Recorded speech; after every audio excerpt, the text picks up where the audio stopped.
Soviet leader Joseph Stalin, ruthless as ever, has turned Stalingrad into a trap. Stalin and his generals will sacrifice the men defending the city to annihilate the German army there. Stalin's plan to trap the German army at Stalingrad is cold and deadly. He moves troops and equipment secretly into the area. By mid-November, he has more than 1 million men, 13,500 heavy guns, 900 tanks, and 1,100 aircraft in position. One Soviet offensive will strike southeast. A second will strike north and west, and trap the German armies in a lethal pincer movement. One factor is vital. Most of the troops locked into Stalingrad are German, but the rest of the front, including their all-important rear and flanks, is held by poorly equipped allies, Romanians, Hungarians, and Italians. The Soviets strike in the early morning of November 19th. After 4 days of fighting at the German flanks, Soviet soldiers embrace as the two arms of the Red Army pincer meet.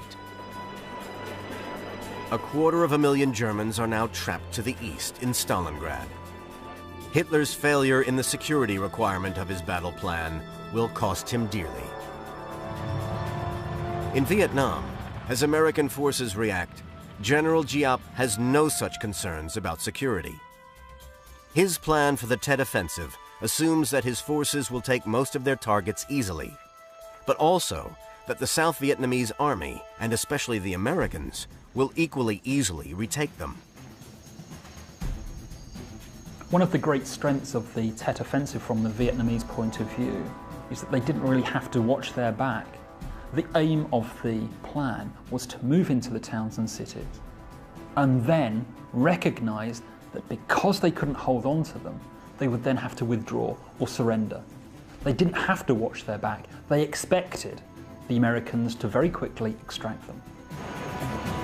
And now, General Giap, like German General von Paulus 26 years earlier, must face the final and potentially lethal stage of his battle plan. Exit strategy. Commanders must be aware of when and how they will get out, if they have to. To General von Paulus in Stalingrad, his exit strategy is clear. He signals Hitler, "Army heading for disaster. It is essential to withdraw all our divisions from Stalingrad."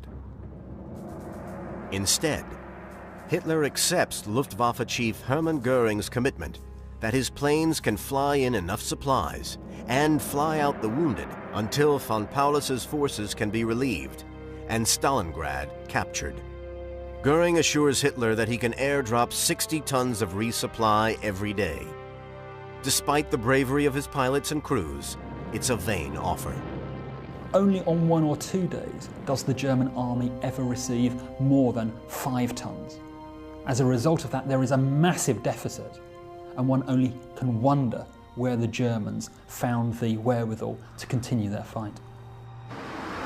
Hitler refuses to accept that von Paulus and his men face disaster. He orders Field Marshal Erich von Manstein to batter the Soviets to a standstill, so that von Paulus can hold till spring and mount a counteroffensive. But in reality, all von Manstein can do is to provide von Paulus and his besieged forces with a last chance to save themselves. German panzers seek to carve a corridor through the Soviet lines to give von Paulus's men the way to break out. They get to just 30 miles of the besieged men before they are halted, but this still gives von Paulus a chance. His losses will be massive, and he needs authorization from Hitler. Von Manstein requests Hitler's permission to authorize the breakout, but Hitler does not even deign to reply. Von Paulus and his men are forced to fight on, but their situation is becoming increasingly desperate. On Christmas Day alone, 1,280 German soldiers die of frostbite, typhus, and starvation.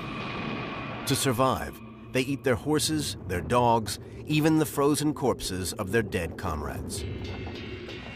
Von Paulus finally surrenders on January 31st. In the 5 months of the Stalingrad campaign, over 750,000 Germans and their allies have given their lives. Soviets lose the same number, including many civilians. In the end, 108,000 Germans are taken prisoner and are led off to an uncertain fate. Only 5,000 of them would ever see Germany again. In Vietnam, after a week's fighting, General Giap's troops withdraw or are forced out of most of the cities and towns they have occupied. In Hue, the fighting lasts a month. The communist forces have suffered a decisive military defeat. Their losses are massive. Some 45,000 North Vietnamese and Viet Cong are killed, with nearly 7,000 taken prisoner. While the Americans remain in Vietnam, the Viet Cong and the North Vietnamese army would never again be a viable fighting force. So how did Generals Friedrich von Paulus at Stalingrad and Vo Nguyen Giap in Vietnam meet the key requirements in the battle plan for urban warfare? Objective. At Stalingrad, von Paulus was hindered because Hitler could not decide whether or not he wished to attack the city. For his Tet offensive, Giap had 3 very clear objectives: to trigger a popular uprising, to eliminate political opponents, and to put political pressure on the US government. Speed and surprise. At Stalingrad, General von Paulus was delayed by Hitler's indecision. His initial assault achieved speed, but then became slowed down. In Vietnam, General Giap's plans were partly identified. Nevertheless, he achieved both speed and surprise. Momentum. When they finally advanced, von Paulus's forces achieved a certain momentum, but they were then ground down by the enemy and horrendous fighting conditions. In Vietnam, Giap's forces maintained a momentum in that a large number of targets were attacked, even though the Americans retook most of them almost immediately. Resupply. Von Paulus failed to cut off the Soviet supply routes. His own long communication lines created problems which became critical after the Soviet counterstrike. Giap's campaign plans were short-term, so he did not need to resupply to any great extent. Security. Von Paulus failed to realize the extent and purpose of the Soviet buildup. Giap did not need to watch his back, as he knew the targets would soon be retaken. Exit strategy. Von Paulus did not have an exit strategy. When he proposed one, to withdraw from Stalingrad, Hitler refused. At first, General Giap's exit strategy included a popular uprising. When this failed to happen, his exit strategy was to allow his troops to withdraw, because they had fulfilled their part of his overall battle plan. In 1945, 2 years after Stalingrad, the Soviets were again locked in urban warfare, the battle to take Berlin. On April 1st, Stalin summoned to the Kremlin his top soldiers, including Marshal Zhukov, architect of the Stalingrad campaign. He read them an intelligence report that the Western Allies were preparing to launch a race for Berlin and gave them their orders. Win the race for Berlin at all costs. Get there before the Western Allies. Take the city and end World War II in Europe.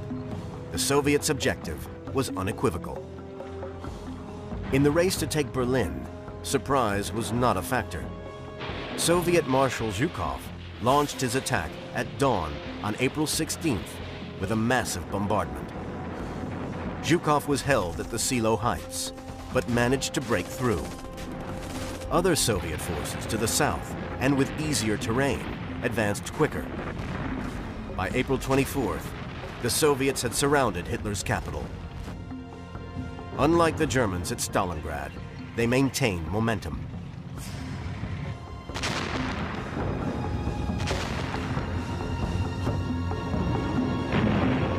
The Soviets began their final assault on April 26th, preceded by heavy air attacks. The street fighting which followed was savage. By the evening of April 27th, the German garrison was down to a narrow corridor. At its heart was the Reichstag and Hitler's bunker. Security and resupply were not a consideration. By April 29th, German resistance was isolated in 3 pockets. In the early hours of April 30th, the Soviets took the Gestapo headquarters. At 10:50 that night, reenacted for the cameras, Red Army Sergeants Yegorov and Kontry raised the red flag on the roof of the Reichstag. 200 yards away, Hitler had committed suicide.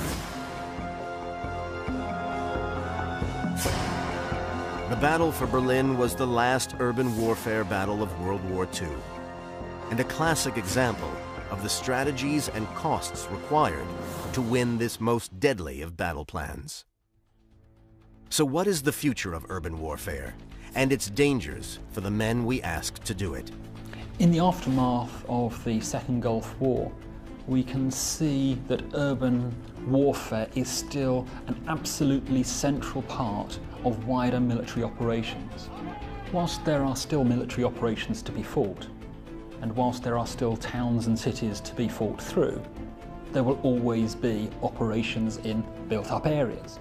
But what the fighting that took place in Fallujah reveals that, in spite of a great build-up of force, it is still a very difficult sort of operation to achieve success in.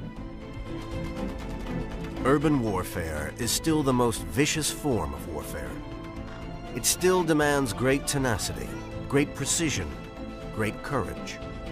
And it still demands that the individual soldier do the most dangerous of jobs in the most dangerous of situations.